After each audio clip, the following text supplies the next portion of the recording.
সংযুক্ত আরব আমিরাতে ৫৪তম জাতীয় দিবস উপলক্ষে দেশটিতে প্রবাসী বাংলাদেশিরা নানা অনুষ্ঠানের আয়োজন করেছে। তার মধ্যে অন্যতম ছিল ফুটবল ও ক্রিকেট টুর্নামেন্ট।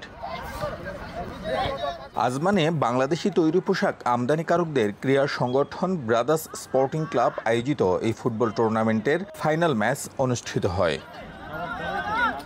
তীব্র প্রতিদ্বন্দ্বিতাপূর্ণ ফাইনালে কালো দল ৪-২ গোলে সাদা দলকে হারিয়েছে। টুর্নামেন্টে মোট ৪টি দল অংশ নেয়। টুর্নামেন্টটা আশা করি অনেক সুন্দর হয়েছে। শুরু থেকে আমাদের যে টিম প্লেয়ার ছিল তারা অনেক ভালো খেলছে এবং আমরাও এর আগের যে ম্যাচটা গেছে সেটাতে আমরা উইন হয়েছি। এখন যে ফাইনাল ম্যাচটা সেটাও আমরা উইন হলাম। আমাদের যথেষ্ট ভালো খেলছে। আমাদের যে প্লেয়াররা ছিল তারা অনেক ডিফেন্স, গোলকিপার, স্ট্রাইকার ইনশাআল্লাহ অনেক ভালো। শেষ পর্যায়ে আমাদের ২-৩টা গোল খাওয়ার পরে আমাদের ডিফেন্স লাইন আপটা একটু ভেঙে গেছে, এই জন্য আমরা হারছি। সম্ভবত আমাদের ভুলের কারণে, ডিফেন্সের ভুলের কারণে। আমাদের মানসিক বিকাশের খুবই কাজ করে, কারণ হচ্ছে আমরা দেশ থেকে অনেক দূরে আছি, প্রবাসে আছি। এখানে সবার সাথে দেখা হয়, একসাথে আমরা খেলাধুলা করি, কুশল বিনিময় করি।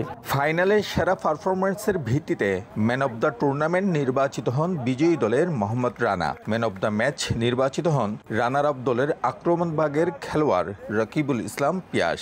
বেস্ট প্লেয়ার হন বিজয়ী দলের মোহাম্মদ ইমরান এবং সেরা গোলরক্ষক নির্বাচিত হন পরাজিত দলের আরিফুর রহমান। খেলা শেষে 4 দলের সব খেলোয়াড়দের গলায় সম্মানসূচক মেডেল পরিয়ে দেওয়া হয়। যারা এখানে আছে তাদের মন মানসিকতা এবং খেলাধুলার মাধ্যমে শরীরচর্চা সব ভালো থাকে। সেই সাথে সাথে ঠিক আমরা বাংলাদেশকে প্রবাসে তুলে ধরতে চাই, বাংলাদেশের পরিচিতি। খেলার মাধ্যমে মানুষের, আমাদের যারা আছে প্রবাসী যারা আমরা আছি, আমাদের প্রত্যেকের মন মানসিকতা ভালো থাকে।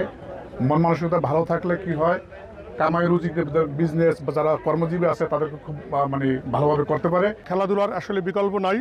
খেলাধুলায় মানুষের মন এবং শরীর উভয়কেই চাঙ্গা রাখে। এই খেলাধুলাটা আমরা দীর্ঘদিন যাবৎ এখানে করে আসছি এবং ভবিষ্যতেও এটা করে যাব।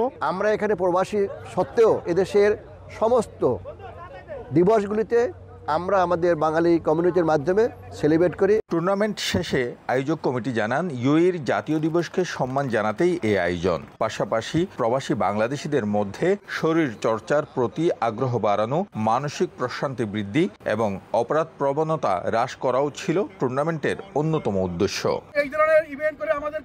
শিবলি আল সাদিক, সময় সংবাদ, সংযুক্ত আরব আমিরাত।